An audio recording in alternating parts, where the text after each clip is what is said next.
तो last class में हम लोग लिटरल्स के बारे में पढ़े थे और हम लोग ने एक प्रोग्राम देखा था जिसमें हम लोग कोई भी तो वेरिएबल की वैल्यूज़ को स्वैप कैसे करते हैं, राइट। तो आज हम लोग स्टार्ट करते हैं एक प्रोग्राम से,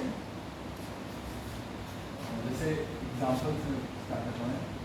तो लास्ट क्लास में नहीं गया तो जैसे हैश इंक्लूड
एक ये प्रोग्राम है और सेम प्रोग्राम में मैं एक और प्रोग्राम बारे में लिख देता हूँ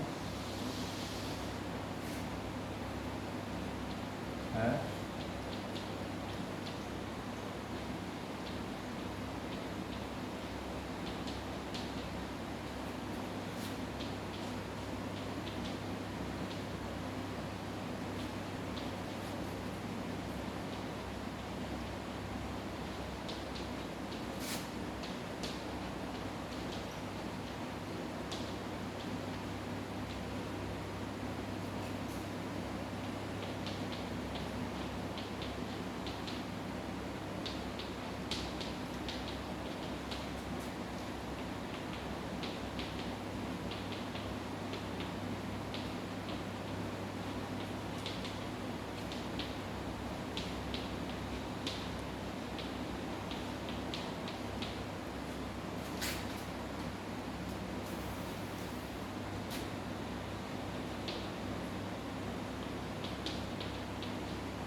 ये दो प्रोग्राम है हमारे पास,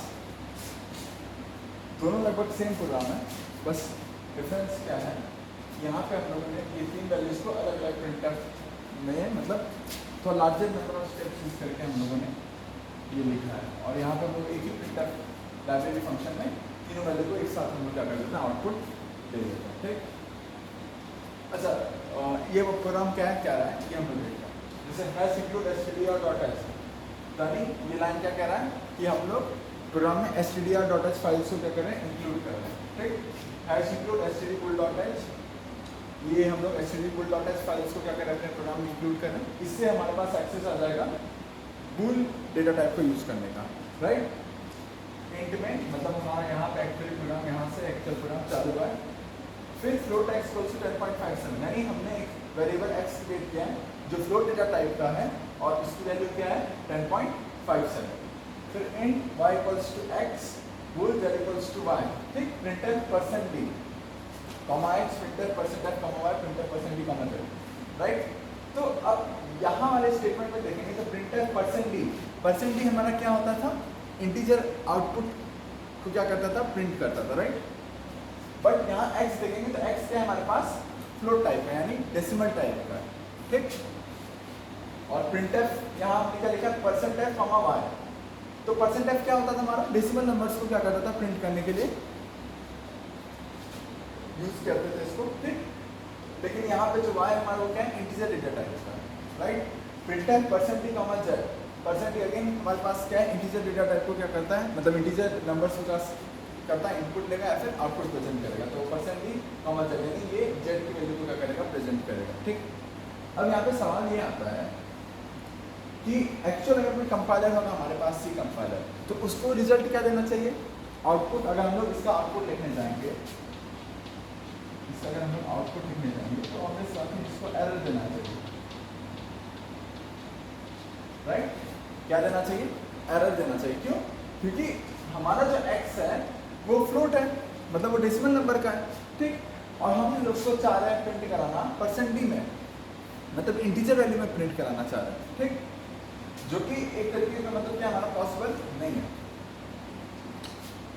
लेकिन जब हम लोग तो मतलब ये पॉसिबल नहीं तो एरर देना चाहिए। लेकिन जब आप आउटपुट देखेंगे तो फ्लोट एक्सेल के लिए कोई गार्बेज वैल्यू आउटपुट आएगा, गार्बेज वैल्यू इन सेंस मतलब कोई भी वैल्यू आ जाएगी फटांग सी कंपाइलर दे देगा। यहाँ पे आपको देखने को मिलेगा कि वैल्यू आ जाएगा 10.57 और यहाँ पे वैल्यू आपको मिलेगा 1, राइट। मतलब ये आउटपुट जो आएगा एक्चुअल आउटपुट वैल्यू आपको मिलेगी, ठीक। मतलब इसकी वैल्यू y की वैल्यू आपको देखने को मिलेगी 10.57 और यहाँ पे z की वैल्यू आपको देखने को मिलेगी 1, राइट। मतलब यहाँ पे जो आउटपुट z का आएगा वो क्या आएगा, 1 आएगा। अब सवाल ये आता है कि ये पॉसिबल कैसे है, ठीक, ये पॉसिबल कैसे। तो लास्ट क्लास में हम लोगों ने एक कंसेप्ट देखा था, उसमें ये देखा था कि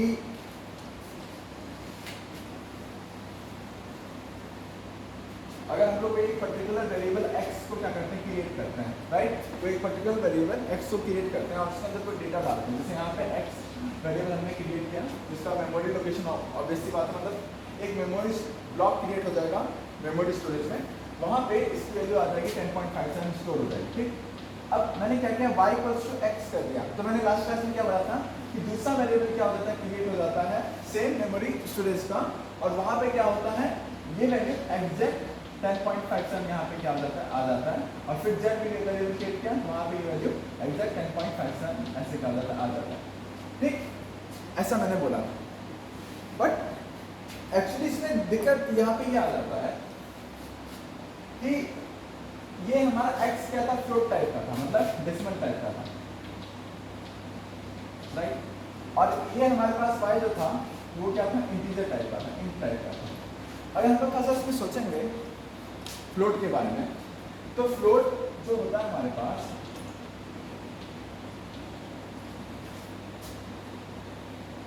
हम लोग ने टाइप कन्वर्जन में चीज सीखा था, फ्लोट जो होता है हमारे पास उसका अगर हम लोग अगर इसकी मतलब रेंज निकालेंगे तो फ्लोट में 32 बिट्स होते हैं। कितने बिट्स होते हैं, 32 बिट्स होते हैं। और इंट में भी अगर देखेंगे तो क्या होता है हमारे पास, 32 बिट्स होते हैं, ठीक। बट अगर देखा जाए तो फ्लोट का रेंज क्या होता था, बहुत ज़्यादा होता था। इनफैक्ट फ्लोट का रेंज जो होता था वो लॉन्ग से भी क्या होता था, ज़्यादा होता था, ठीक। मतलब फ्लोट बहुत बड़ी बड़ी वैल्यूज कंटेन कर सकता है। ये समझ में आ रहे, फ्लोट का रेंज जो होता है, भले इसके पास 32 बिट्स है, बट ये जो फ्लोट होता है वो बहुत बड़ी वैल्यूज को क्या कर सकता है, कंटेन कर सकता है।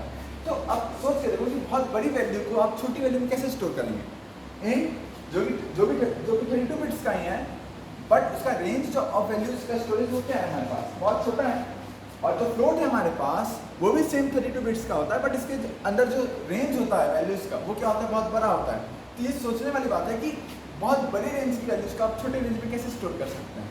तो वो जो कंसेप्ट हमारे पास की 10.57 एग्जैक्ट डेटा हमारे पास क्या होता था, यहाँ पे कॉपी होता है, वो चीज़ क्या होता है हमारे पास, एक्चुअली में वो चीज़ सही नहीं है। वो मैं इसलिए बोला था क्योंकि जब आप इसको कंपाइल करेंगे, होना तो चाहिए यहाँ पे, अगर आप इस प्रोग्राम को कंपाइल कराएंगे तो ये पर्टिकुलर प्रोग्राम रन नहीं करना चाहिए, एरर देना चाहिए। बट जब आप रन कराएंगे इसको तो इसका आउटपुट आपको y की वैल्यू की आउटपुट आपको क्या मिलेगा, 10.57 मिलेगा। ठीक, y की वैल्यू 10.57 मिलेगी यहाँ पे आउटपुट। तो उस हिसाब से देखा जाए तो ये कंसेप्ट लग रहा है कि x की एग्जैक्ट वैल्यू यहाँ पे क्या हो रही है, कॉपी हो रही है। x की एग्जैक्ट वैल्यू जो एग्जैक्ट डेटा है वो कॉपी हो रहा है। बट रियलिटी क्या होता है, रियलिटी हमारे पास यहाँ पे ये होता है कि जो यहाँ पे इसका डेटा टाइप होता है ना, जैसे y का डेटा टाइप इंटीजर है, तो ये ऑब्वियसली बात है अपने अंदर इंटीग्रल पार्ट को ही स्टोर करेगा। समझ में आई बात, ये अपने अंदर की कौन से पार्ट को स्टोर करेगा, इंटीग्रल पार्ट को ही स्टोर करेगा। ये अपने अंदर वैल्यू 10 स्टोर करेगा। यहाँ पे बूल है, बूल डेटा टाइप, तो बूल डेटा टाइप में y की वैल्यू चाहिए, तो ये ऑब्वियस बात है ये 10 के हिसाब से ही अपना आउटपुट प्रेजेंट करेगा। समझ में आए, 10.5% के हिसाब से आउटपुट प्रेजेंट नहीं करेगा। ये जो आउटपुट प्रेजेंट करेगा z, वो 10 के हिसाब से अपना आउटपुट प्रेजेंट करेगा, और 10 के हिसाब से आउटपुट प्रेजेंट करेगा तो आउटपुट क्या आएगी, 1 आएगी। राइट, आउटपुट क्या आएगी हमारे पास, 1 आएगी। ठीक, बट एक्चुअल रियलिटी जो है वो ये है, एक्चुअल रियलिटी हमारे पास क्या ये है, जब भी आप किसी वेरिएबल की वैल्यू को दूसरे वेरिएबल में स्टोर कराते हैं, मतलब आप टाइप कन्वर्जन करते हैं, फ्लोट की वैल्यू को आप इंटीजर में स्टोर करा रहे हैं, तो ऑब्वियस बात है आप पूरे फ्लोट की डेसिमल पार्ट को इंटीजर में स्टोर नहीं करा सकते। ये कॉमन सेंस बात है, क्योंकि फ्लोट में 32 बिट्स होते हैं। ठीक, फ्लोट में कितने बिट्स होते हैं, 32 बिट्स होते हैं, और इंटीजर में भी 32 बिट्स होते हैं, दोनों में लगभग सेम बिट्स होते हैं। बट फ्लोट का जो रेंज होता है वो क्या होता है, बहुत ज़्यादा होता है। तो ज़्यादा नंबर ऑफ वैल्यूज, ज़्यादा बड़ी वैल्यूज को कंटेन करने वाला वो छोटी वैल्यूज में कैसे आ सकता है, एडजस्ट हो सकता है। राइट, तो यहाँ पे जब आप वैल्यू y की स्टोर कराएंगे तो y इंटीजर टाइप का है, तो y के अंदर इंटीग्रल वैल्यू में क्या होगी हमारे पास स्टोर होगी, जो कि लास्ट क्लास में मैंने क्या बोला था कि एग्जैक्ट वैल्यू क्या हो जाएगी हमारे पास यहाँ पे प्रिंट आउट हो जाती है। समझ में आ रहा है, बट अगर ये एक्चुअल कंसेप्ट है जो कि सही है, ये बात समझ में आई बात। बट जब इसके अकॉर्डिंग अगर हम लोग यहाँ पे वैल्यूज को प्रिंट कराएं तो आउटपुट आना चाहिए क्या, यहाँ पे पहली बात तो ऊपर कोई गार्बेज वैल्यू आ जाएगी आउटपुट, इस प्रोग्राम की बात कर रहे हैं, गार्बेज वैल्यू आ जाएगी जो कि सही है। फ्लोट को अगर आप परसेंटेज में करें तो कंपाइलर इसको समझ नहीं पाएगा और वो कोई भी उटपटांग वैल्यू क्या कर देगा, दे देगा। ठीक, बट यहाँ पे इस हिसाब से अगर आप %fb यूज कर रहे हैं, एक्चुअली ये भी गलत है, बट अगर आप %fb यूज कर रहे हैं तो सपोज अगर कंपाइलर देगा तो इसको 10.00000060 10.6 मतलब ऐसा आउटपुट देना चाहिए था। बट वो टाइम वो आउटपुट क्या दे रहा है हमारे पास, 10.570000 ये आउटपुट दे रहा है। राइट, आउटपुट क्या देगा, ये आउटपुट दे रहा है। तो इसमें एक माइंड में क्वेश्चन यहाँ पे ऑब्वियस बात जनरेट होगा कि एक्चुअली इसको आउटपुट इस हिसाब से देना चाहिए था। अगर ये डेसिमल में आउटपुट देता भी तो 10.0000 देना चाहिए। रियल कंसेप्ट के अकॉर्डिंग इसको आउटपुट देना नहीं चाहिए, आप पूरा एरर शो करना चाहिए कंपाइलर, क्योंकि आपने इंटीजर डेटा टाइप में आप इंटीग्रल वैल्यूज को %f से कैसे मतलब आउटपुट निकाल सकते हैं। इंटीजर वेरिएबल है आपका और आप आउटपुट %f के थ्रू निकाल रहे हैं। राइट, तो उसको उस प्रोग्राम को एरर देना चाहिए, बट वो आउटपुट दे रहा है। और आउटपुट क्या दे रहा है, ये दे रहा है। आउटपुट क्या दे रहा है हमारा, 10.57 दे रहा है। तो एक माइंड में ऑब्वियस बात एक सवाल आना चाहिए कि y की वेरिएबल के अंदर 10.57 है ना, कि 10.57 आउटपुट दे कैसे रहा है। 10.57 कंपाइलर आउटपुट तभी दे सकता है ना जब y के अंदर वैल्यू क्या स्टोर हुई होगी, 10.57 स्टोर हुई होगी। y के अंदर वैल्यू क्या स्टोर होगी, 10.57 स्टोर होगी। राइट, बट ऐसा होता नहीं है। मैंने क्या बोला, ये चीज़ पॉसिबल ही नहीं है। पॉसिबल इसलिए नहीं है क्योंकि मैंने एक्सप्लेन कर दिया कि आप बड़े डेटा टाइप, फ्लोट एक बहुत बड़ा डेटा टाइप होता है एज कम्पेयर टू इंट, तो बड़े डेटा टाइप की वैल्यूज को आप छोटे डेटा टाइप में स्टोर करा रहे हैं, वो चीज़ संभव नहीं है। आप छोटे से बड़े में जा सकते हैं। छोटे आप इंट को लॉन्ग लॉन्ग में हम लोगों ने कन्वर्ट भी किया है, इंटीग्रल वैल्यू को लॉन्ग लॉन्ग में हमने कन्वर्ट भी किया है। हमने प्रोग्राम में क्या लिख देता था, हम लोग ने 4ll कर देते थे, लिटरल्स में यूज़ किया। अगर हम लोग लिटरल्स पढ़े होंगे तो मैंने 4ll लिख देता था। 4ll का मतलब क्या होता था, जनरली अगर आप कंपाइलर को 4 दोगे तो वो इसको इंटीजर में मतलब कंसिडर करेगा, बट अगर 4ll लिख दिए तो इस 4 को अब वो लॉन्ग में कंसिडर कर रहा है। समझ में बात, कहाँ कंसिडर कर रहा है? लॉन्ग में। तो आप छोटे से बड़े वैल्यूज में शिफ्ट हो सकते हैं, बट बड़े से छोटे वैल्यू में शिफ्ट होना ये पॉसिबल नहीं है।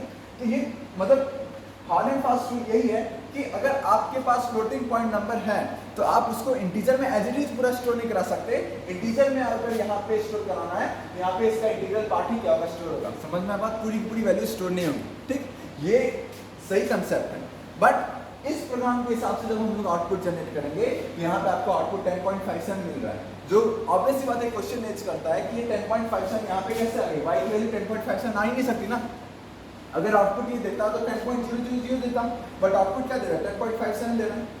समझ में आएगा? तो ये एक टिपिकल केस है जहाँ पे हमारा सी कंपाइलर फेल हो जाता है। दिस इज द केस जो एक लिमिटेशन बताता है, एक तरीके से कह सकते हैं सी का लिमिटेशन है। सी के स्टैंडर्ड्स में डिफाइन ही नहीं कर दिया गया, मतलब जिन्होंने सी बनाई है उन्होंने ऐसा कोई यहाँ पे कुछ डिफाइन ही नहीं किया इसके बारे में कि अगर कोई यूजर मजाक में यहाँ पे %d यूज कर ले, यहाँ पे %f यूज कर ले तो कंपाइलर क्या दे। ऐसा उन्होंने किया ही नहीं है। उनके स्टैंडर्ड्स में ये चीज़ डिफाइन ही नहीं की गई है कि कोई यूजर, मतलब उन्होंने जस्ट सेट ऑफ रूल्स दे दिया है कि ऐसा ऐसा रूल फॉलो होगा, बट उन्होंने ये बताया नहीं कि अगर कोई इस चीज़ को कॉन्ट्रडिक्ट कर रहा है तो कंपाइलर क्या करे इस पर। समझ में आई बात? तो कंपाइलर यहाँ पे कोई भी आर्बिट्री वैल्यू दे रहा है, और कॉन्सिडेंटली आर्बिट्री वैल्यू वही है जो यहाँ पे स्टोर हो रही है 10.57, एक्स की वैल्यू को प्रिंट कर दे रहा है। समझ में आई बात? ओवरऑल इसका मतलब, कहने का मेरा मतलब ये है कि यहाँ पे ये जो केस हम लोग ले रहे हैं ये एक बहुत ही मतलब स्पेशल केस है जहाँ पे आपका कंपाइलर फेल हो रहा है। समझ में आई बात? यहाँ पे इसका ये आउटपुट जनरेट नहीं कर पा रहा है, कंपाइलर यहाँ फेल हो रहा है। आप इसको प्रोग्राम करेंगे कहीं VS Code GCC में, तो जो GCC कंपाइलर है वो हमारा एक्चुअली आउटपुट ये दे रहा है। VS Code actually GCC compiler use करता है, तो ये GCC कंपाइलर हमारा आउटपुट क्या कर रहा है, ये दे रहा है। ठीक, ये तो एक केस था। एक्चुअल कंसेप्ट समझ में आ गया? वो वापस बता दूंगा मैं, एक बार वापस रिवाइज कर लेंगे कि एक्चुअल क्या है। बस ये केस समझ में आना चाहिए कि जो मैं कहना चाह रहा हूँ वो समझना है कि एक्चुअली में जो आपका वेरिएबल होता है, ठीक, जो आपने यहाँ इंटीजर डेटा टाइप, आपका वेरिएबल का डेटा टाइप इंटीजर है, तो ये सिर्फ इंटीजर वैल्यू ही स्टोर करेगा। समझ में आई बात? रियल कंसेप्ट यही है कि जो वेरिएबल आपका डेटा टाइप है, जो वेरिएबल का डेटा टाइप है, वो वेरिएबल वही वैल्यूज को अपने अंदर स्टोर कर सकता है, उसके अलावा कोई वैल्यूज को स्टोर नहीं करेगा। ठीक, बट इस केस में आप देख सकते हैं ये पॉइंट जहाँ पे आपका कंपाइलर फेल हो रहा है। तो ये था हमारा इस वाले प्रोग्राम का एग्जाम्पल।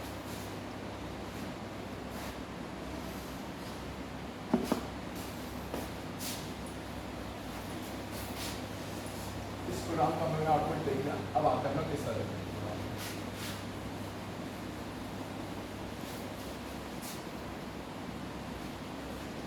ये प्रोग्राम इससे भी ज़्यादा डिफरेंट है। कैसे डिफरेंट है? हम लोग ने वहाँ पे बस क्या किया था कि हम लोगों ने प्रिंटफ को 3 बार यूज़ किया था, राइट। लाइब्रेरी फंक्शन जो प्रिंटफ है हमारे पास, उसको हमने 3 बार यूज़ किया था, 3 अलग अलग केसेस में बना के, राइट। यहाँ पे मैंने एक ही प्रिंटफ में सारे केसेस डाल दिए। ठीक, अच्छा, अब जब हम लोग इसका आउटपुट देखेंगे तो सेम प्रोग्राम है, यहाँ पे हैश इंक्लूड stdio.h, हम प्रोग्राम में stdio.h फाइल को इंक्लूड कर रहे हैं, जिससे हमारे पास एक्सेस हो जाएगा प्रिंटफ का। Hash include stdbool.h, stdbool.h file मतलब कोई यूज कर रहे हैं प्रोग्राम में, जिससे हमको बोल डेटा टाइप का भी एक्सेस मिल गया। इंट में एक्चुअल प्रोग्राम हमारा यहाँ से स्टार्ट हुआ है। Float x equals to 10.57। Again x जो है हमारे पास वेरिएबल है वो फ्लोटिंग पॉइंट नंबर मतलब फ्लोट डेटा टाइप का वेरिएबल है और उसकी वैल्यू है 10.57। फिर है int y equals to x। y जो वेरिएबल है हमारे पास वो इंटीजर डेटा टाइप का है और उसकी वैल्यू क्या है, x के बराबर। फिर बोल z equals to y, z जो है वो बोल डेटा टाइप का वेरिएबल है, उसकी वैल्यू y के बराबर है। अब हम लोग इसको प्रिंट करेंगे। प्रिंट है %d प्रिंट कर रहा है, तो यहाँ पे एक्चुअली %d प्रिंट कर रहा है, यानी इंटीजर वैल्यू को प्रिंट करेगा। और इंटीजर वैल्यू किस चीज़ में है, मतलब ये %d किसको प्रिंट करेगा हमारा, ये %d हमारा x को प्रिंट करेगा, x को प्रिंट करेगा। बट x अगेन क्या है हमारे पास, फ्लोटिंग पॉइंट नंबर है, तो टेक्निकली यहाँ पे भी कंपाइलर को एरर शो करना चाहिए, बट वो एरर शो नहीं करेगा, वो आपका आउटपुट डेफिनेटली प्रेजेंट करेगा। हाँ, आप GCC कंपाइलेशन में जब इसको कंपाइल करेंगे तो जरूर एक वार्निंग टाइप का आ जाएगा, बट ऐसा नहीं है कि आपका प्रोग्राम रन नहीं होगा। आप यहाँ पे जो मान लो मैंने इस फाइल को किसी नाम से सेव किया, दैट इज सपोज ayush.c के नाम से सेव किया, ayush.c के नाम से सेव किया, राइट। तो जब कंपाइल करने जाएंगे तो हम लोग क्या लिखेंगे, GCC ayush डॉट सी ये लिखेंगे। एंड फिर आपके पास क्या होगा, बहुत सारा मतलब मॉडलिंग आ जाएगा, क्योंकि यहाँ पे हम लोगों ने डेटा टाइप में बहुत लोचा किया है। फ्लोट के डेटा टाइप में हमने परसेंट यूज किया, इंट के डेटा टाइप में परसेंटेज यूज किया, तो अब इस बात आपको यहाँ पे मॉडलिंग टाइप का मिलेगा। और फिर लास्ट में आप जब देखेंगे तो आप लिख देंगे dot slash A dot out, right. जैसे आप dot slash A dot out लिखेंगे तो आपका ये जो पर्टिकुलर प्रोग्राम है इसका आउटपुट आपके पास आ जाएगा। तो ऐसा नहीं है, ऑब्वियस बात है, वार्निंग तो देगा वो कंपाइलर, आप किसी भी कंपाइलर को यूज़ करें वहाँ पे आपको वार्निंग दिखेगा, बट ऐसा नहीं कि प्रोग्राम आपका रन नहीं होगा। वहाँ पे आप dot slash A dot out use करके आप प्रोग्राम को रन कराएंगे तो आउटपुट भी आपको मिलेगा, तो प्रोग्राम तुम्हारा रन होगा। बट दिक्कत ये है कि कंपाइलर यहाँ पे फेल कर रहा है। जैसे यहाँ पे देखते हैं, हम लोग ने यहाँ पे देखा फ्लोट एक्स इक्वल टू 10.5 यानी परसेंट डी, ये परसेंट डी हमारा इंटीजर वैल्यू को आउट मतलब प्रिंट करेगा और वो एक्स की वैल्यू को प्रिंट करना चाहेगा, तो फ्लोट एक्स इक्वल टू 10.57 है, ठीक। सिमिलरली परसेंट एफ ये वाई की वैल्यू को प्रिंट करेगा, और वाई जो हमारा इंटीजर डेटा टाइप का है, और परसेंट एफ जो है हमारा फ्लोटिंग पॉइंट को प्रिंट करेगा, ठीक। परसेंट डी अगेन ये बूल है, इसका तो मतलब हम लोगों ने फॉर्मेट स्पेसिफाइड यूज किया है। बूल जो होता है हमारे पास वो आइदर 0 या फिर 1 को देता है, तो आप इस बात को इंटीजर वैल्यू में क्या करेगा, प्रिंट करता है, तो इसमें कोई दिक्कत नहीं है। दिक्कत बस खाली ऊपर के लोकेशन, राइट। अब जब यहाँ पे हम लोग इसका आउटपुट जनरेट करेंगे, यहाँ पे जब आउटपुट जनरेट करेंगे तो इसमें और शॉकिंग रिजल्ट आपको मिलेगा कि यहाँ पे आउटपुट कंपाइलर पता क्या देगा, 10.57 कंपाइलर आउटपुट देगा 10.571, राइट। यहाँ पे मतलब इसने x की वैल्यू यहाँ पे उसने दे दी 10 दे दी, इसने y की वैल्यू यहाँ दे दी 10.57 एंड इसने ये वैल्यू दे दी 1। समझ में आएगा? तो जो हम लोग ने प्रीवियस क्लास में जो थ्योरी पढ़ा था, क्या पढ़ा था थ्योरी, कि अगर हमारे पास कोई एक वेरिएबल x है, उस वेरिएबल x के अंदर मेमोरी लोकेशन में अगर मैंने कोई वैल्यू दे दिया 10.57, राइट, और y में एग्जैक्टली ये पर्टिकुलर वैल्यू आ जाती है, y में क्या होती है, एग्जैक्टली पर्टिकुलर वैल्यू आ जाती है, फिर z में भी ये एग्जैक्टली पर्टिकुलर वैल्यू क्या हो जाती है, स्टोर हो जाती है, ठीक, स्टोर हो जाती है। तो उस सिनेरियो में 10.57, ठीक, तो x में भी जो प्रीवियस लेक्चर में मैंने थ्योरी बताया था उस अकॉर्डिंग 10.57 तीनों के अंदर स्टोर हो जाना चाहिए, ठीक। और अब यहाँ पे परसेंट भी है, तो आप इस बात है इसका इंटीजर पार्ट में आउटपुट देगा वो 10 परसेंट है, तो यहाँ पे पूरी वैल्यू दे देगा 10.57, और यहाँ पे परसेंट भी है, तो आप इस बात है जेड के अंदर नॉन जीरो नंबर स्टोर है, और यहाँ पे वैल्यू कर देगा आंसर 1, ठीक। तो वो जो मेरी थ्योरी थी पिछले लेक्चर में जो मैंने बताया था कि वैल्यूज एग्जैक्टली यहाँ पे एग्जैक्ट वैल्यू जो हम लोगों ने x में डाली है वो एग्जैक्टली y में स्टोर हो जाएगी, और y की वैल्यू एग्जैक्टली z के अंदर स्टोर हो जाएगी। तो राइट, वो थ्योरी जो मैंने बताई थी एग्जैक्ट ऐसा मैच हो रहा है, और देख सकते हैं कि ये एग्जैक्टली इस चीज़ को फॉलो भी कर रहा है, कंपाइलर भी इसी के अकॉर्डिंग मतलब क्या कर रहा है, आउटपुट दे रहा है, जो मेरी थ्योरी थी पिछले लेक्चर में, ठीक।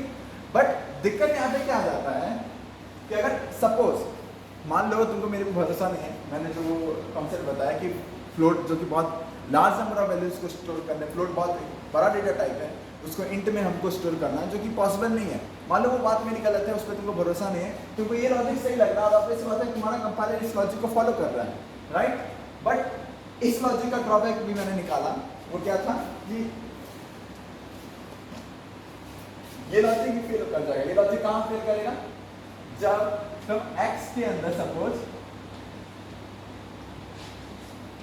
0.57 स्टोर करोगे, तो जैसे ही तुम x के अंदर 0.57 स्टोर करोगे, तो यहाँ पे वैल्यू 10.57 की जगह मैंने स्टोर कर दी 0.57। Now y equals to x, right, यानी तुम्हारे मतलब जो प्रीवियस लॉजिक है उस हिसाब से y के अंदर भी x की वैल्यू स्टोर होनी चाहिए, दैट इज 0.57, राइट, एंड बोल z इक्वल्स टू y बाद में कर देंगे, बोल z equals to y, right.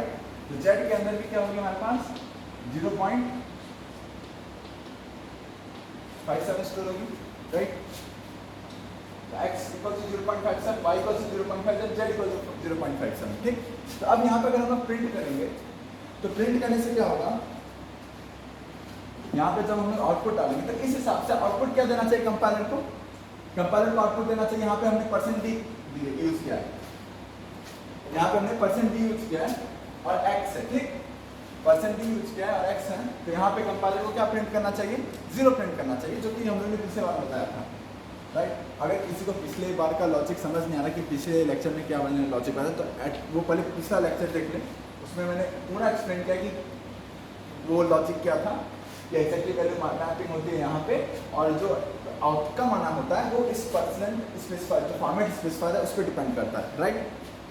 मतलब यहाँ पे x की वैल्यू 0.57 है, ठीक, बट हमने format specifier percent D use किया है, तो इसका मतलब ये परसेंट डी की वैल्यू जो होगी वो सिर्फ इसका इंटीग्रल पार्ट ही प्रिंट करेगा। मैंने ऐसे बोला था पिछले लॉजिक, मतलब पिछले लेक्चर में, कि x, y, z इन तीनों के अंदर सेम वैल्यू रहेगी, क्योंकि हमने क्या किया है, x y equals to x किया है, तो x की वैल्यू इसके अंदर चली जाएगी, और मैंने z इक्वल्स टू y किया है, तो y के अंदर इसकी वैल्यू चली जाएगी, राइट। तो इन तीनों के अंदर एग्जैक्टली सेम डाटा क्या होगा, जाएगा, बट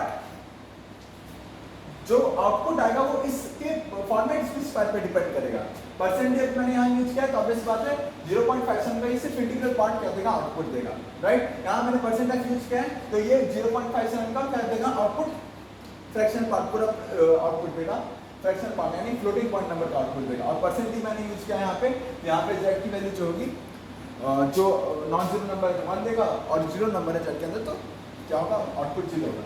तो इस हिसाब से यहाँ पे परसेंट डी है, ठीक, x पे, तो x की वैल्यू परसेंट डी है, यानी इंटीग्रल पार्ट को प्रिंट करना है, तो यहाँ पे आउटपुट क्या आना चाहिए, 0 आना चाहिए। फिर मैंने क्या किया, परसेंट f यूज किया, परसेंट f y की वैल्यू को आउटपुट देगा, यानी यहाँ पे जो आउटपुट आना चाहिए वो क्या आना चाहिए, 0.57 आना चाहिए। बट अब सवाल ये आता है कि परसेंट डी z, यानी बूल की वैल्यू को ये प्रिंट करेगा, और z के अंदर यहाँ पे क्या है, नॉन जीरो वैल्यू है, तो ऑब्वियस सी बात है यहाँ पे आउटपुट इसका 1 आना चाहिए, ठीक, यानी आउटपुट हमारा ऐसा आना चाहिए। बट सेम चीज को अगर आप कंपाइलर में प्रिंट कराएंगे, कंपाइलर में अगर इसका आउटपुट जनरेट करेंगे, तो यहाँ पे आउटपुट आएगा 0 0 0, तीनों 0 आएगा, राइट। कहीं कहीं तीनों 0 आता है, कहीं कहीं हो सकता है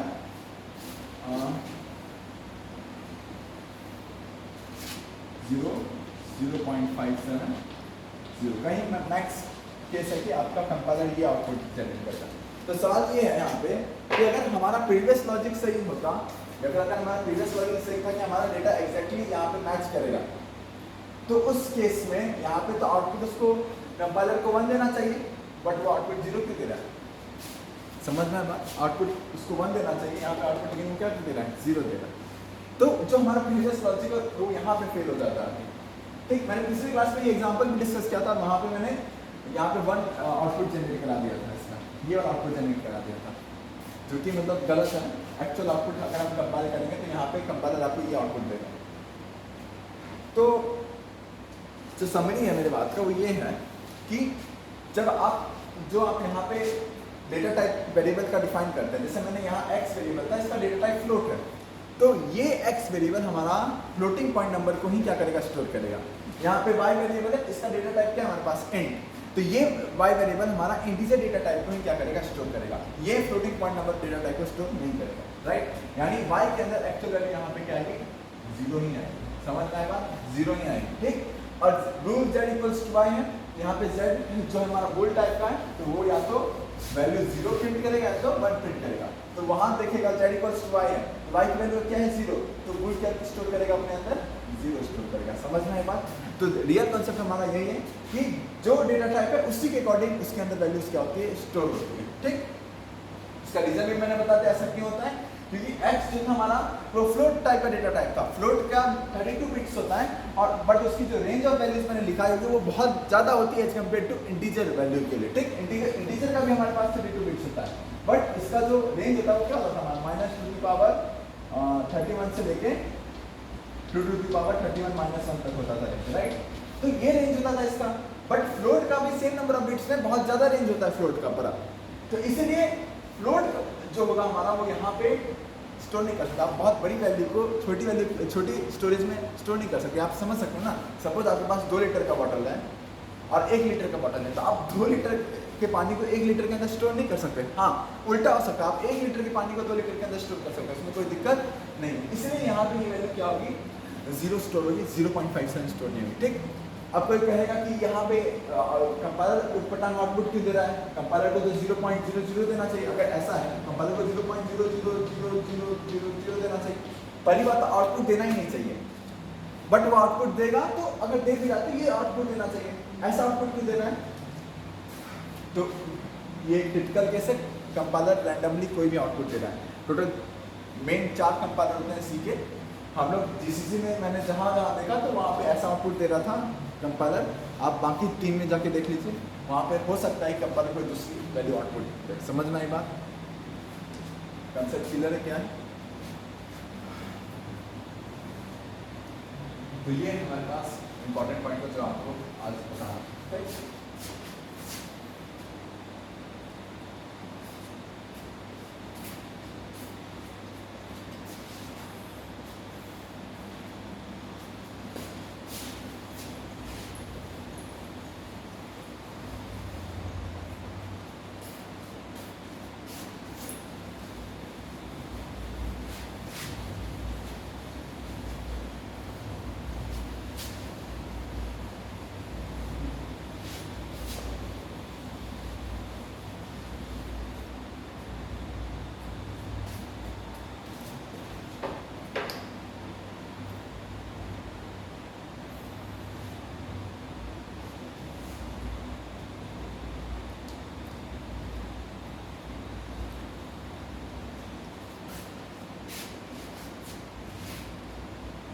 तो ये डिस्कस कर लिया। एक और एग्जांपल लेता है, लास्ट क्लास में उसको भी हम लोगों ने डिस्कस किया था, राइट? वापस इसको डिस्कस करना है।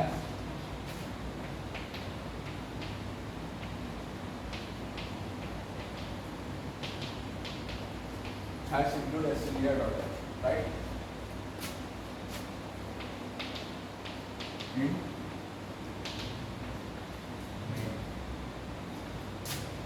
राइट, हम लोग एक पर्टिकुलर वेरिएबल डिफाइन करते हैं x, दैट इज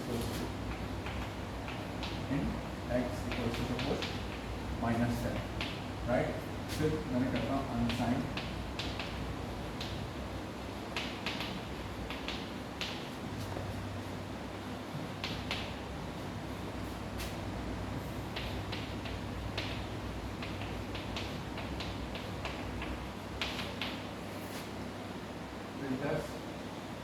परसेंट की कॉमा,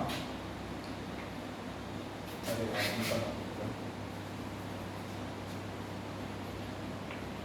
इंटरेस्ट परसेंट की कॉमा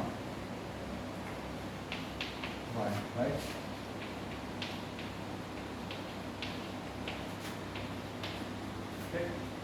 ये एक पर्टिकुलर मैंने एक प्रोग्राम लिखा है। एक और प्रोग्राम से मैं लिखूंगा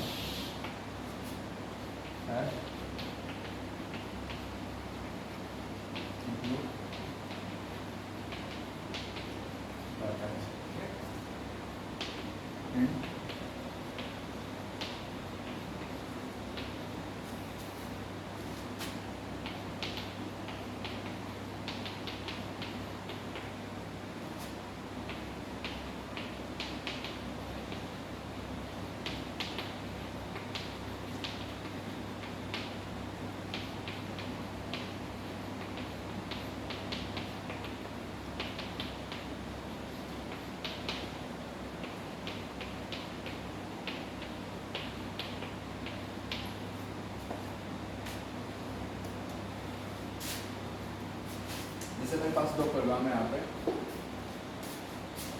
देखो हैश इंक्लूड str.h, राइट? यानी हम लोग इस प्रोग्राम में str.h फाइल को इंक्लूड कर रहे हैं, जिससे हमको library function printf just access मिल जाएगा, राइट?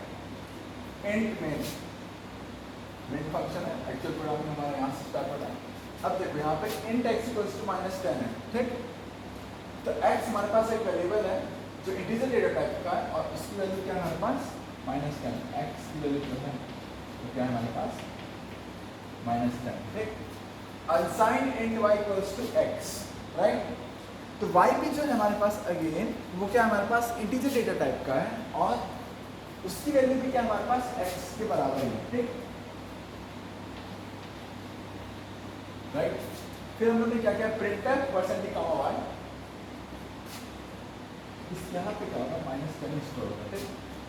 तो प्रिंटर परसेंट यानी इंटीजर वैल्यू को प्रिंट करेगा और किसकी इंटीजर वैल्यू को प्रिंट करेगा, y की। तो y तो इसका आउटपुट आएगा, वो आउटपुट आप देखेंगे, इसका आउटपुट आएगा -10, राइट। इसका आउटपुट क्या आएगा हमारे पास -10, ठीक। फिर हमारे पास है हैश इंक्लूड str.h इंट में int x equals to -10 unsigned int y equals to हमने क्या लिखा है x। फिर हम लोगों ने %u यहाँ लिखा है, %u जो होता है बेसिकली फॉर्मेट स्पेसिफायर होता है अनसाइंड का। अब ये सब फॉर्मेट स्पेसिफायर क्या होता है वो हम लोग आगे लेक्चर में पढ़ेंगे। बस इतना समझ लो कि %u अगर आपने लिखा है तो आप पॉजिटिव, अनसाइंड का मतलब हम लोगों ने पिछले लेक्चर में समझा था क्या होता है अनसाइंड का मतलब कि वो सिर्फ पॉजिटिव वैल्यूज को स्टोर करता है अपने अंदर, राइट। तो % जो होगा हमारे पास वो हमको मतलब ये बताता है कि ये इनपुट और आउटपुट सिर्फ पॉजिटिव वैल्यूज लेगा, राइट। इनपुट और आउटपुट क्या करेगा, सिर्फ पॉजिटिव वैल्यूज। तो इसका आउटपुट जो आता है एक्चुअली में वो कैलकुलेट कर सकते हैं, वो आता है output to the power integer data type है minus sorry to the power 31 -1 -10 ये आउटपुट है, राइट। ये आउटपुट क्यों आता है वो हम लोग देखेंगे अभी, पर इतना समझते हैं।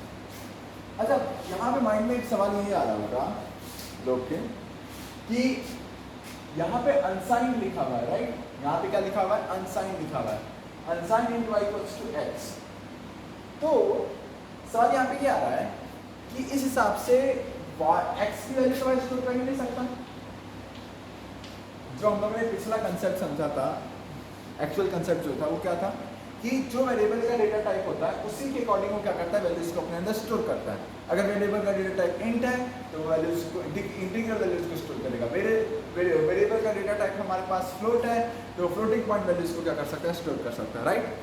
तो उस कंसेप्ट के हिसाब से यहाँ पे तो y की वैल्यू स्टोर होनी नहीं चाहिए, y के अंदर कोई स्टोर नहीं होनी चाहिए। क्यों? क्योंकि अनसाइंड इंट लिखा हुआ है और अनसाइंड क्या होगा, हमेशा सिर्फ पॉजिटिव वैल्यूज को स्टोर कर सकता है। तो यानी यहाँ पे तो ये वैल्यू स्टोर होनी नहीं चाहिए, ठीक। बट एक्चुअली में वैल्यू स्टोर होती है। क्यों स्टोर होती है?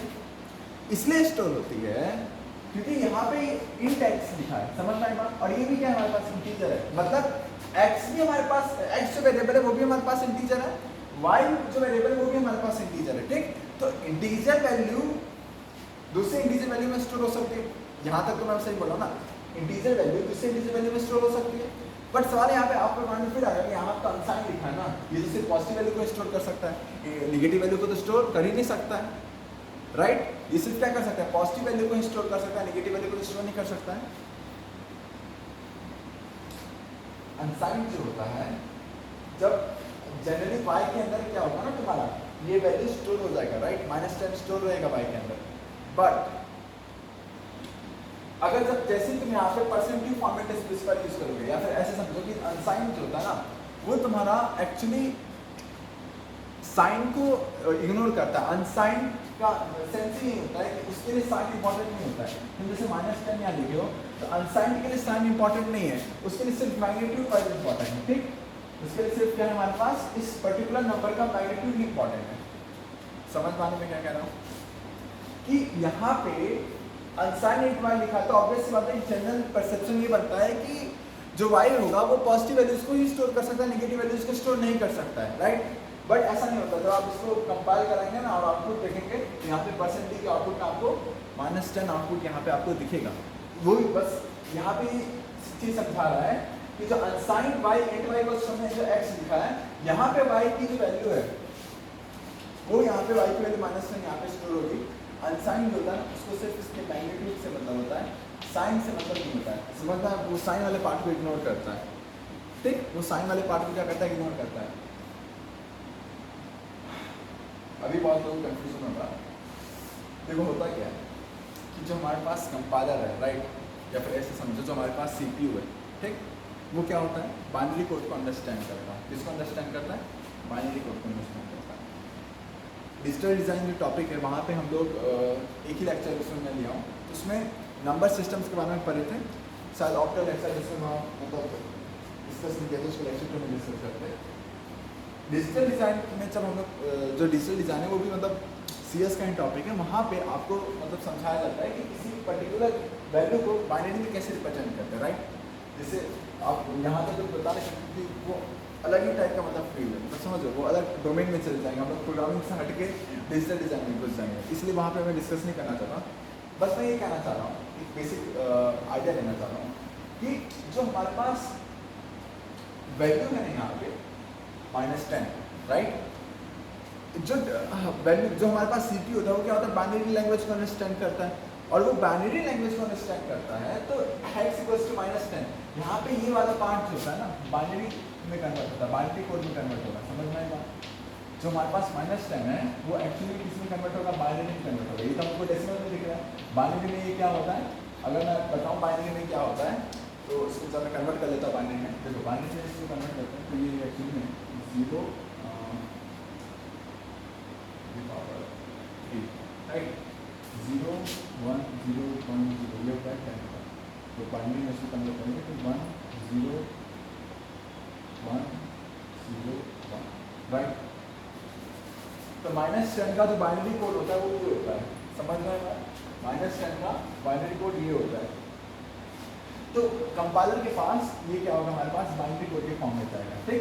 कंपाइलर के पास क्या होगा, ये बाइनरी कोड के फॉर्म में जाएगा, और -10 का बाइनरी कोड हमारे पास क्या होता है, ये होता है, ठीक। अब सवाल ये है कि यहाँ पे जो ये फर्स्ट डिजिट आप देख रहे हैं ना, first digit actually very sorry for that, ये तो वंस कॉम्प्लीमेंट होता है, देखो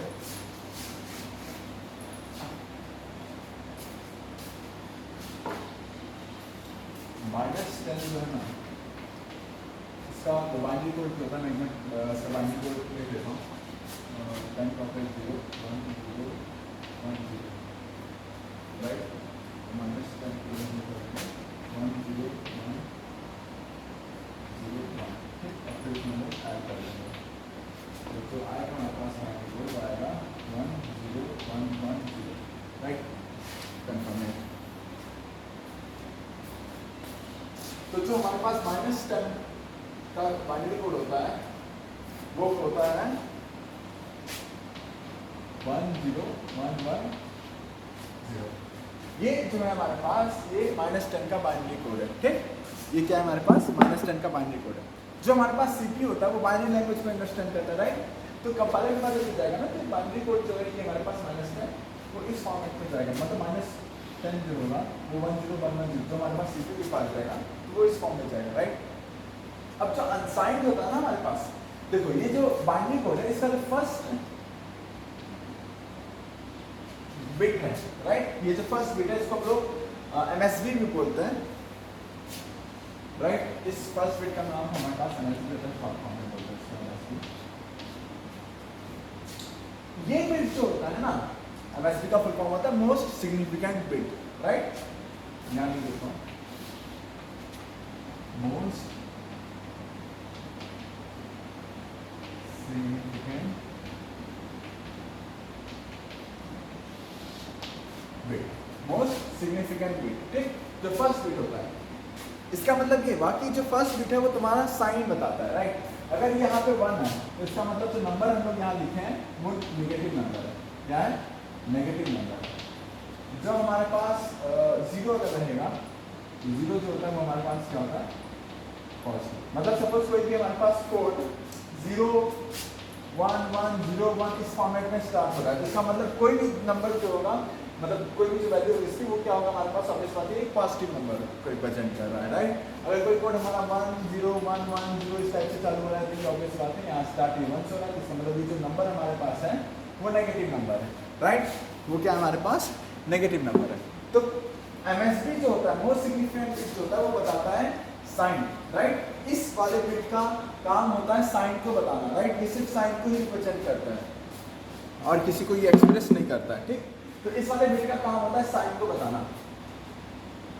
अब समझो जो हमारे पास अनसाइंड इंटीजर y हमने लिखा ना, तो ये जो हमारे पास अनसाइंड टर्म है ये इस वाले बिट को एक्सेप्ट ही नहीं करता, इसको देखता तक नहीं, ये सिर्फ इसी पे देखता है। मतलब ये वाला जो बिट है मोस्ट सिग्निफिकेंट बिट है, ये हमको साइन बताता है कि नंबर का साइन क्या है, पॉजिटिव है कि नेगेटिव है। और ये वाला जो बिट है ये हमको मैग्नीट्यूड बताता है, क्या बताता है, मैग्नीट्यूड, जो हमारा नंबर है उसका क्या मैग्नीट्यूड है वो हमारे ये वाला बिट बताता है, राइट। तो अनसाइंड इंट वाई जो है हमारे पास वो इस वाले बिट को इग्नोर करता है, वो सिर्फ इस वाले बिट पे फोकस करता है, जो बाकी ये बचे बिट है ना उस पे फोकस करता है, राइट। तो यानी अनसाइंड इंट वाई के लिए सिर्फ ये वाली पार्ट क्या होती है हमारे पास होती है, ठीक, ये वाली पार्ट होती है 0 1 1 0। अनसाइंड इंट वाई के लिए सिर्फ ये वाली चीजें क्या होगी हमारे पास होंगी। तो समझ में मैं क्या कहना चाह रहा हूँ कि जो हम लोग के पास इंटीजर x इक्वल्स टू -10 लिखा है और फिर हमने लिखा unsigned int y equals to x, तो यहाँ पे y जो x जो कि इंटीजर डेटा टाइप का है और y जो y भी जो हमारे पास वो इंटीजर डेटा, दोनों हमारे पास इंटीजर डेटा टाइप के हैं, तो x की वैल्यू y के अंदर स्टोर हो सकती है। बट अगर कोई सोच रहा है कि यहाँ पे अनसाइंड लगा हुआ है तो यहाँ पे वैल्यू इसकी मतलब नेगेटिव वैल्यू कैसे कंटेन कर सकता है, तो ऐसा नहीं होता है। अनसाइंड जो हमारे पास बाइनरी कोड होता है ना नंबर का, तो उसका फर्स्ट कोड बताता है हमको साइन कि वो नंबर कैसा है, पॉजिटिव नंबर है कि नेगेटिव नंबर है। तो अनसाइंड जो होगा ना वो फर्स्ट बिट को ही इग्नोर कर देता है, समझ में बात, उसको उससे फर्क ही नहीं पड़ता, उसको सिर्फ मैग्नीट्यूड से फर्क पड़ता है, राइट। तो उसके लिए सिर्फ यही वाला पॉइंट इंपॉर्टेंट है, ये वाली बिट्स इंपॉर्टेंट है, ये वाला पार्ट इंपॉर्टेंट नहीं है, राइट। ये वाला पार्ट उसके लिए क्या है, इंपॉर्टेंट नहीं है।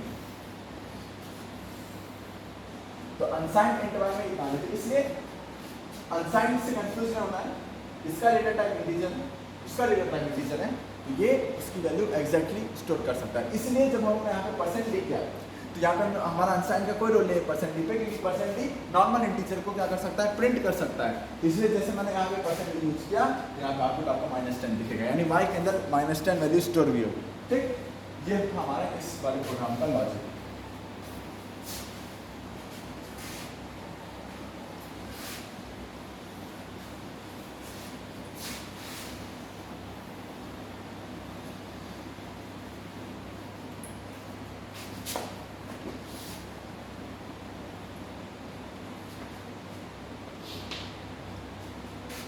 अब इस वाले पार्ट में आता है, यहाँ पे हमने यहाँ पे परसेंट यू यूज किया, बाकी पूरा प्रोग्राम एग्जैक्टली सेम है, यहाँ पे हमने परसेंट यू यूज किया। परसेंट यू इसका मतलब बता रहा है कि अब हमको अनसाइंड आउटपुट प्रेजेंट करना है, अब हमको नॉर्मल इंटीजर आउटपुट में नहीं देना, अब हमको अनसाइंड इंटीजर आउटपुट में देना, राइट। तो इस हिसाब से जो आउटपुट इसका आता है, मैंने बोल दिया था एरर दे देगा, बट वो भी कंपाइलर एरर नहीं देगा, वो तुम्हारा गार्बेज वैल्यू दे देता है, राइट। क्या देगा, गार्बेज वैल्यू देगा। गार्बेज वैल्यू मत बोलो, एक्चुअली इसका लॉजिक है, राइट। गार्बेज वैल्यू नहीं है, पठान कोई भी वैल्यू नहीं देगा, डेफिनेटली कैलकुलेटेड वैल्यू देता है, हो जाए 20% -1 -10। अच्छा, ये वैल्यू जो होती है ना, इस वैल्यू का डिटेल में जाना तो अगेन ये डिजिटल डिजाइन में पढ़ाया जाता है, और ये मैं एक्सप्लेन करता हूँ कि ये वैल्यू आती कैसे, समझे। देखो, इंटीजर कितने बिट्स का होता है हमारे पास, 32 बिट्स का होता है, राइट। तो यहाँ अनसाइंड इंट वाई है, तो वाई जो है हमारे पास वो 32 बिट्स का है, यानी उसके पास 32 स्पेसेस है, 2 3 4 5 6 7 8 9 10 ऐसे 32 स्पेसेस हैं उसके पास, राइट। टोटल 32 स्पेसेस हो, ठीक। अब जो x है हमारे पास उसकी वैल्यू क्या है, -10 है, ठीक। x की वैल्यू क्या है हमारे पास, -10 है। तो -10 को जब तुम बाइनरी फॉर्म में लिखोगे तो -10 में बाइनरी फॉर्म लिखने से क्या होता है, 0 1 1 0 1, राइट। ये तो -10 का बाइनरी फॉर्मेट में मिलता है। अब बाकी बिट्स तो खाली रह गए, तो बाकी बिट्स को भरने का लॉजिक ये होता है कि अगर नेगेटिव नंबर है तुम्हारे यहाँ पे, सपोज यहाँ पे क्या है तुम्हारे पास, अगर ये जो नंबर है तुम्हारे पास वो नेगेटिव नंबर है, तो ऑब्वियस बात है मेरे को ये नंबर नेगेटिव नंबर दिख रहा है, तो यहाँ पे पूरे यहाँ से यहाँ तक 1 डाल दो, समझ में आएगा, रूल यही है। बाकी जितनी भी लेफ्ट ओवर बिट्स हैं पीछे, वहाँ पे सब जगह 1 आ जाएगा। अगर सपोज हमारे पास कोई पॉजिटिव नंबर होता, सपोज कोई दूसरा नंबर ले लेते 0 1 1 1 0, कुछ इस टाइप से मैंने नंबर ले लिया, कोई पॉजिटिव नंबर है, ठीक। अब ये पॉजिटिव नंबर है क्योंकि ऑब्वियस बात है 0 से स्टार्ट हो रहा है तो पॉजिटिव नंबर है। तो अब इसका लॉजिक क्या होता है, इसका लॉजिक होता है कि पूरे बाकी पूरे 32 बिट्स में जहाँ वेकेंट स्पेस है वहाँ पे 0 0 0 0 0 स्टोर हो जाएगा, राइट। तो समझना बात, ये लॉजिक आपको डिजिटल लॉजिक या फिर डिजिटल डिजाइन जो टॉपिक है वहाँ पे नंबर सिस्टम में बताया जाएगा, राइट, कि ये ऐसा क्यों हो रहा है, समझ लो बात। बस रूल समझ लो कि ऐसा रूल होता है कि अगर हमारे पास नेगेटिव नंबर है, ठीक, जैसे फिर से बोल रहा हूँ int x = 10 था, तो ये x जो वेरिएबल है हमारे पास वो क्या इंटीजर टाइप का वेरिएबल है, ठीक। और इंटीजर में कितने बिट्स अवेलेबल होता है, 32 बिट्स अवेलेबल होता है, ठीक। अब वैल्यू क्या है, -10 है, तो -10 को बाइनरी फॉर्म में हम लोग इस तरीके से लिखते हैं, ठीक। अब बाकी जो बचा बिट्स है वहां पे क्या वैल्यू आएगी, तो यहाँ पे अगर ये नंबर नेगेटिव है, ऑब्वियस बात है 1 से चालू हो रहा है तो ये नंबर क्या नेगेटिव है, तो बाकी लेफ्ट ओवर बिट्स में 1 क्या होगा, ऑटोमेटिकली स्टोर हो जाएगा, ठीक। अगर ये नंबर पॉजिटिव होता तो बाकी लेफ्ट ओवर बिट्स में 0 ऑटोमेटिकली क्या हो जाता, स्टोर हो जाता, ठीक। तो इसका जो एक्चुअल वैल्यू आएगा वो हमारा ये आएगा, ठीक। इसका जो एक्चुअल वैल्यू आएगा हमारा वो क्या आएगा, ये आएगा, ठीक। तो जो int x इक्वल्स टू हमने -10 लिखा है, int x इक्वल्स टू जो हमने -10 लिखा है, तो जो हमारे पास मेमोरी लोकेशन, मेमोरी स्टोरेज है जहां पे x की वैल्यू स्टोर होती है, वहां पे क्या होगा, ये पर्टिकुलर जो बाइनरी फॉर्म है वो क्या हो जाएगा, यहाँ पे स्टोर हो जाएगा, वो क्या हो जाएगा हमारे पास स्टोर हो जाएगा, ठीक। पर्टिकुलर जो मेमोरी लोकेशन में ये पूरा का पूरा बाइनरी फॉर्म स्टोर हो जाएगा, ठीक। अब सवाल यहाँ पे ये आता है, क्या सवाल यहाँ पे ये आता है कि अब जैसे ही मैंने अनसाइंड इंट y किया इक्वल्स टू x, तो जो y वेरिएबल है ना हमारे पास, y जो वेरिएबल बना उसके अंदर x की वैल्यू स्टोर होगी, उसके अंदर क्या हो गया हमारे पास, x की वैल्यू स्टोर होगी, ये पूरी की पूरी वैल्यू हमारे पास x की स्टोर हो जाएगी। अब क्यों स्टोर हो रही है, क्योंकि सेम डेटा टाइप में ट्रांसफर हो रहा है, इंट से इंट पे जा रहे हैं, तो ये पूरी की पूरी वैल्यू एग्जैक्टली यहाँ पे y में क्या हो जाएगी, स्टोर हो जाएगी, ठीक। पूरी की पूरी वैल्यू एग्जैक्टली यहाँ पे y में स्टोर हो जाएगी। अब जैसे हम लोग उसको प्रिंट परसेंटेज करेंगे, तो अनसाइंड में प्रिंट कर रहे हैं, तो अनसाइंड में प्रिंट कर रहे हैं, तो अनसाइंड में मैंने क्या बोला कि जो फर्स्ट पार्ट होता है किसी भी बिट का, कोई भी हमारे पास बाइनरी नंबर है, तो उसका जो फर्स्ट पार्ट होता है, फर्स्ट बिट होता है जिसको हम लोग मोस्ट सिग्निफिकेंट बिट कहते हैं, उस वो क्या होता है, साइन बताता है, तो अनसाइंड को साइन से फर्क नहीं पड़ता, ठीक। तो वो बेसिकली आउटपुट जो देगा ना, वो इस हिसाब से आउटपुट देगा, राइट, इस हिसाब से आउटपुट देगा। अब जब तुम इसका आउटपुट लिखने जाओगे, तो जब तुम इसका आउटपुट लिखने जाओगे ना, तो इसका आउटपुट की जो वैल्यू आएगी ना, ये हमारे पास बाइनरी फॉर्म है, ठीक, ये हमारे पास बाइनरी फॉर्म है, तो इसको जब डेसिमल फॉर्म में कन्वर्ट करोगे तो इसकी वैल्यू हमारे पास यही आती है, ठीक। अब कैसे आती है इसकी वैल्यू, ये वो भी मैं प्रूफ कर सकता हूँ, ऑब्वियस बात है, कोई प्रूफ कर सकता है। मान लो इसकी वैल्यू मेरे को निकालनी है, ठीक। मान लो मेरे पास ये हर जगह 1 ही होता है, ठीक, हर जगह क्या होता है हमारे पास 1 होता है। सपोज हमारे पास हर जगह क्या होता है, 1 होता है, 0 होता ही नहीं। यहाँ पे जो जगह आपको 0 दिख रहा है, मान लो 0 होता ही नहीं, हर जगह 1 होता, तो इसकी वैल्यू क्या होती, इसकी वैल्यू होती, यहाँ से स्टार्ट करेंगे, तो इसकी वैल्यू होती, अच्छा ये वैल्यू कैसे निकालते हैं ये भी डिजिटल लॉजिक में बताया जाता है, समझ में, मैं बस यहाँ से दिखा देता हूँ कि वैल्यू आ कैसे रही है, किसी को थोड़ा भी पता होगा तो समझ जाएगा। यहाँ पे इसकी वैल्यू निकाला 1 इंटू 2 प्लस 1 इंटू 2 इसके लिए, फिर 1 इंटू 2 का स्क्वायर, इस तरीके से कब तक करेंगे, यहाँ पे टोटल कितना है, 32 बिट्स हैं, तो यहाँ पे 2 टू द पावर 0, यहाँ पे 2 to the power 1, 2 to the power 2, 2 to the power 3, 2 to the power 4, इस तरीके से करते करते यहाँ पे 32 बिट्स है, यहाँ पे क्या आएगा 2 टू द पावर 31 आएगा। और ऑब्वियस सी बात है, अनसाइंड जो होता है वो फर्स्ट बिट को क्या करता है, हमारे पास इग्नोर करता है, तो उसके लिए वैल्यू क्या होगी, नहीं तक रहेगी, ठीक। यहाँ पे क्या होगा, 2 टू द पावर 30 आएगा। तो ऑब्वियस सी बात है, यहाँ पे हर जगह मैंने 1 अगर मान लिया है, हर जगह मैंने 1 मान लिया है, तो हमको सम क्या मिल जाएगा, हमको एक्चुअली में इसका सम मिल जाएगा, क्या 2 to the power 30 plus 2 to the power 29 plus 2 to the power 28 plus 2 to the power 27, इस तरीके से करते करते करते 2 to the power 1 plus 2 to the power 0, ये इसका सम आ जाएगा, ये वाले का आंसर। इस वाले का जो डेसिमल आंसर होगा वो ये आएगा, ठीक।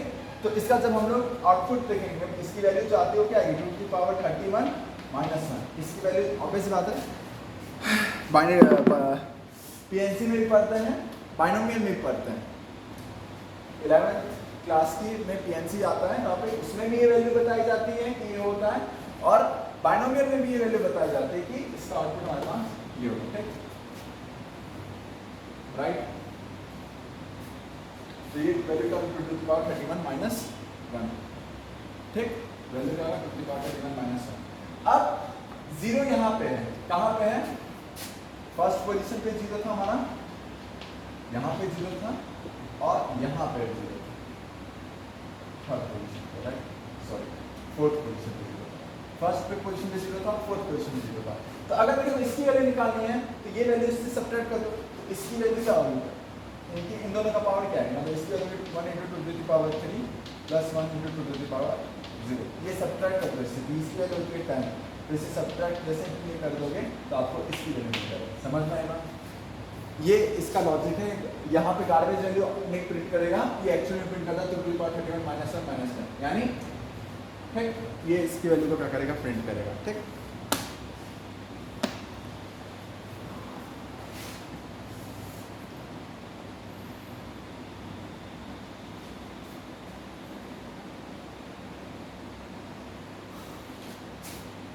इसका लॉजिक क्या है वो आपको डिजिटल डिज़ाइन का वीडियो देखना ही पड़ेगा। मैं यहाँ पे एक्सप्लेन वीडियो में नहीं करूँगा कि कैसे यार, ये इसी का टॉपिक ही नहीं है, समझ रहे हैं ना, ये सी प्रोग्रामिंग का टॉपिक नहीं है, बस ये दिखाने के लिए कि वैल्यू कैसे आती है वो मैंने यहाँ पे आपको शो कर दिया। ठीक, कुछ चीज़ें हैं जो आपको ध्यान में रखना है, इम्पॉर्टेंट, इसका टेंशन मत लीजिए। डिजिटल डिज़ाइन में पूरा डिटेल वीडियो बनेगा, मतलब लेक्चर 1 में है, लेक्चर 2 जब अपलोड होगा और 3 अपलोड होगा, वहाँ तक ये पूरा कवर हो जाएगा। ठीक, पूरा डिटेल वीडियो बनेगा, वो आप देख लीजिएगा तो आपको समझ में आ जाएगा कन्वर्जन।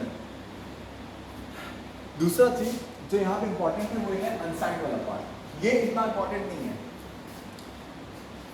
मैं आपको ट्रिक बता दूंगा, उससे पता चल जाएगा आप आउटपुट पे गेस कर लो, कोई दिक्कत वाली बात उसमें नहीं है। ठीक, इंपॉर्टेंट पार्ट है जो कंसेप्ट है वो अनसाइंड वाला है। जो हमारे पास अनसाइंड, देखो इंटीग्रल वैल्यू यहाँ पे था, यहाँ पे भी इंटीग्रल वैल्यू था, तो एज इट इज वो क्या होगा हमारे पास स्टोर होगा, कोई दिक्कत नहीं है। अनसाइंड वाला पार्ट जो होता है वो सिर्फ क्या करता है, जो बाइनरी में जो फर्स्ट पार्ट होता है हमें क्या बोला, वो साइन पे रिप्रेजेंट करता है, क्योंकि फर्स्ट वाले पार्ट में क्या करता है, बस सिग्नल करता है, बाकी पूरी की पूरी वैल्यूज को एज इट इज क्या करता है, वो आउटपुट में प्रेजेंट करता है।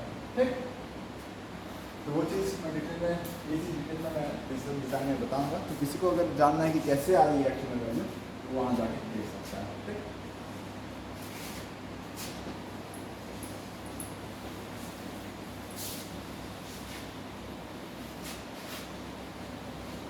अब कोई पूछ रहा है कि इसको बताना है कैसे, हम लोग बताएंगे कि एक्चुअल आंसर क्या है। ठीक, जैसे सपोज मान लो कोई आगे नहीं आके मेरे को बोले, क्या बोले कि int x इक्वल्स -10 था। ठीक, int x इक्वल्स टू हमारे पास -10 था, कोई आके बोले int x equals to, suppose मैं कर देता -30। ठीक, int x इक्वल्स टू क्या कर देता हूँ मैं -30। ठीक, अब बताओ क्या होगा आउटपुट इसका, तो आउटपुट इसका जो होगा हमारे पास वो 2 to the power 31 -1 -30। समझ में आ रहा है कि मैं लिख कैसे रहा हूँ, थोड़ा सा ध्यान देंगे तो उसको आपको समझ में आ जाएगा।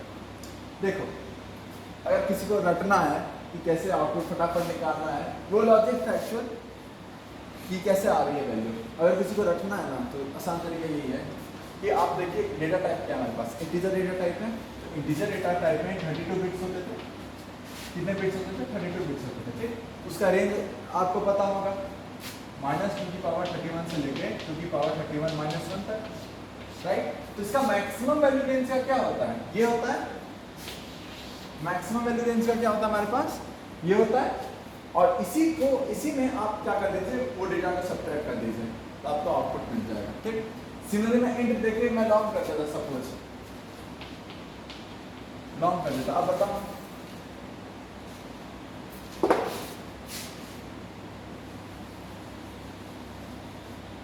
लॉन्ग कर देता, तब क्या आउटपुट होता,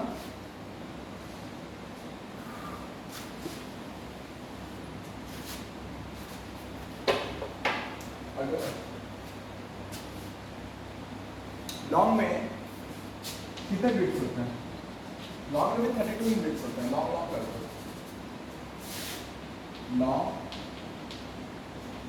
लॉन्ग में कितने बिट्स होते हैं, 64 बिट्स होते हैं, राइट। लॉन्ग में कितने बिट्स होते हैं, 64 बिट्स होते हैं। तो इसका रेंज क्या होता है, -2 से लेके 2 -1, राइट, -2 से लेके 2 -1। तो इसका आउटपुट अगर किसको लिखना है तो डायरेक्टली क्या लिख देना, 2 की पावर 63 माइनस 1 से माइनस क्या कर दो 30 कर दो, क्योंकि पावर 63 माइनस 1 माइनस 30 कर दो। आपको आउटपुट ये याद आएगा, राइट? आप लोगों को आउटपुट ये आया होगा, बट गलत है।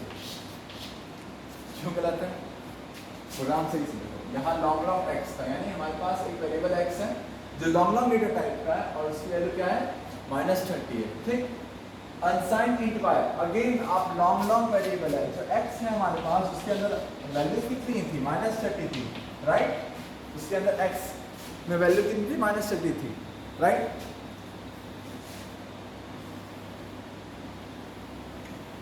तो इस -30 को -30 थी, समझ रहे हो? इसको थोड़ा फील करो कि x जो है हमारे पास वो क्या है, लॉन्ग लॉन्ग, अभी मैं फील करा देता हूँ। x जो है हमारे पास वो क्या है, हमारे पास लॉन्ग लॉन्ग टाइप है, राइट? लॉन्ग लॉन्ग में कितने बिट्स होते हैं? 64 बिट्स होते हैं, ठीक?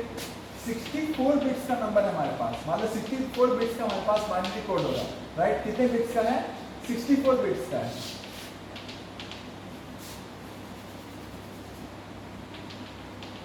राइट? टोटल 64 बिट्स का हमारे पास बाइनरी कोड है, और आप इसको int y equals to x, right? y क्या है हमारे पास? इंटीजर डेटा टाइप का होता है, और इंटीजर का हमारे पास कितना बिट होता था? 32 बिट होता था। आप इसको 32 बिट में क्या करना चाह रहे हैं? स्टोर करना चाह रहे हैं। संभव है ये चीज? बिल्कुल संभव नहीं है। 64 बिट्स जो कि बहुत बड़ा नंबर है, आप उसको 32 बिट्स में स्टोर करना चाह रहे हैं, तो ऑब्वियस बात है पॉसिबल नहीं है। तो अगेन यहाँ पे आपका, मुझे पता नहीं कि आउटपुट क्या देगा, कंपाइलर में रन करके दिखेगा कि कंपाइलर क्या आउटपुट दे रहा है, बट आउटपुट देना नहीं चाहिए उसको। यहाँ पे भी कंपाइलर आपका फेल होगा, समझ में आ रहा?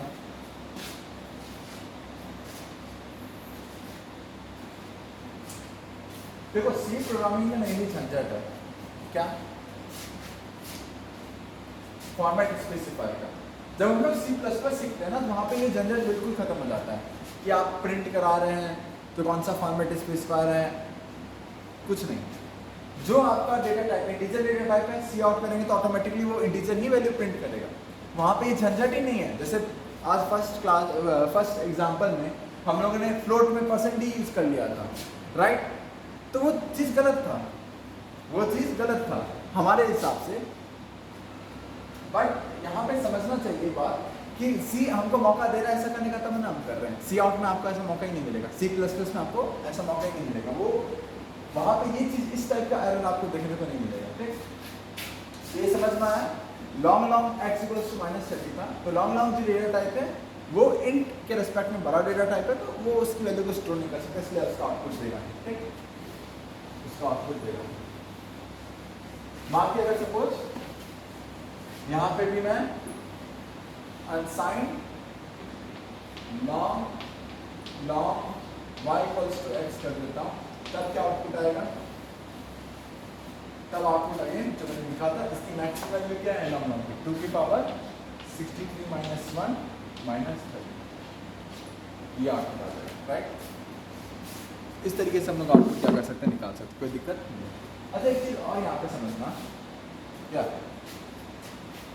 ये चीज फ्लोट में मत कर देना, क्योंकि फ्लोट में 32 बिट का होता है और उसकी जो रेंज होती है वो आर्बिट्रली डिफाइन होती है, राइट?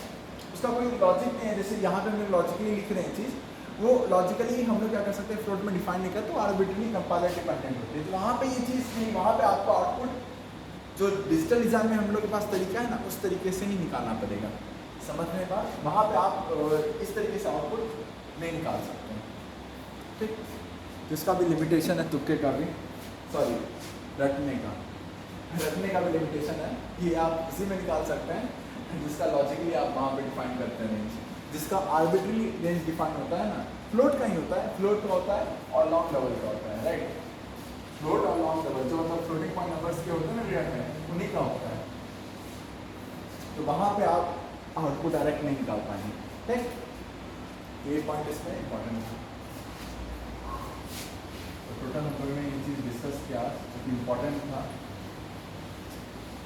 बेसिकली आज नया टॉपिक हम लोग स्टार्ट नहीं करते हैं, बट ये पार्ट बहुत ज़्यादा इंपॉर्टेंट था, क्योंकि सी में जनरली ये कोई पढ़ाता नहीं है, बताता नहीं है। जनरली आप कहीं भी चले जाए ना, साइट में चले जाइए, किसी के कोर्स में चले जाओ, वहाँ पे आपको जनरली इंटीजर में इंट ये होता है, इसका परसेंट भी है, फ्लोट ये होता है, इसका परसेंट है, इस तरीके से बता के फटाफट आगे बढ़ा देता है, तो इतना उस पर टाइम लगाता नहीं है। बट ये चीज़ इंपॉर्टेंट था बताना कि जो हमारे पास सी कंपाइलर है वो कहाँ फेल, मतलब कहाँ पे फेल हो जाता है, समझ में बात। तो ये हम लोग ने देख लिया आज। अब हम लोग आगे बढ़ते हैं, टाइम कितना हुआ है, टाइम तो हो गया है, नेक्स्ट क्लास में देखेंगे आगे। टाइप कन्वर्जन हम लोग ने देख लिया था ना, कि कुछ पता था टाइप कन्वर्जन में। टाइप कन्वर्जन में एक ऑर्डर मैंने लिखा है टाइप कन्वर्जन, एक फटाफट छोटा सा ऑर्डर देख लो, देखो टाइप एक्सप्लिसिट बचा था, एक्सप्लिसिट टाइप कन्वर्जन शायद पता हुआ था, राइट, उसको अगली क्लास में कर लेंगे। टाइप कन्वर्जन का ऑर्डर अगर मैंने बताया है तो ठीक है, नहीं बताया तो देख लो। देखो सबसे छोटा हमारे पास जो डेटा टाइप होता है ना,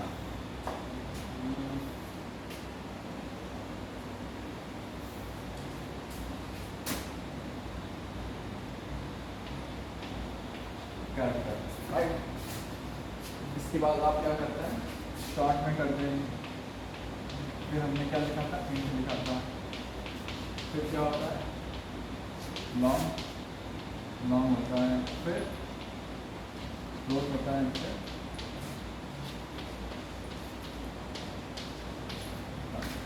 ये ऑर्डर समझना है। आप कैर को शॉर्ट के अंदर स्टोर करा सकते हैं, शॉर्ट को इंट के अंदर स्टोर करा सकते हैं, इंट को लॉन्ग लॉन्ग में स्टोर करा सकते हैं, लॉन्ग लॉन्ग को फ्लोट में स्टोर करा सकते हैं, फ्लोट को लॉन्ग डबल में स्टोर करा सकते हैं। बहुत लोगों के पास डाउट ये आएगा कि लॉन्ग लॉन्ग का तो 64 बिट होता है, फ्लोट का 32 बिट होता है, तभी आप लॉन्ग लॉन्ग को फ्लोट के अंदर क्यों स्टोर करा रहे हैं, लॉन्ग लॉन्ग को तो फ्लोट के लॉन्ग लॉन्ग की तो 64 बिट की नंबर आएगी, फ्लोट की तो 32 बिट की नंबर आएगी। रीज़न ये है इसका रेंज ज़्यादा है, रेंज बहुत ज़्यादा है इसका, फ्लोट में 32 बिट से माना, बट फ्लोट उतना प्रिसाइज नहीं है, राइट।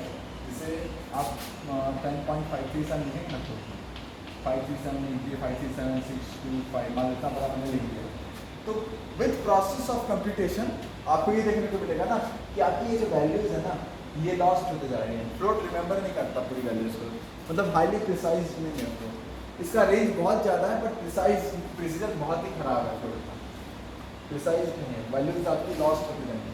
तो लॉन्ग लॉन्ग 64 बिट्स का है, तभी हम लोग उसको फ्लोट में स्टोर कराते हैं, क्यों, क्योंकि फ्लोट का रेंज बहुत ज़्यादा है, ठीक। ये हमारे पास टाइप कन्वर्जन ऑर्डर था जो आपको ध्यान रखना है, बाकी नेक्स्ट क्लास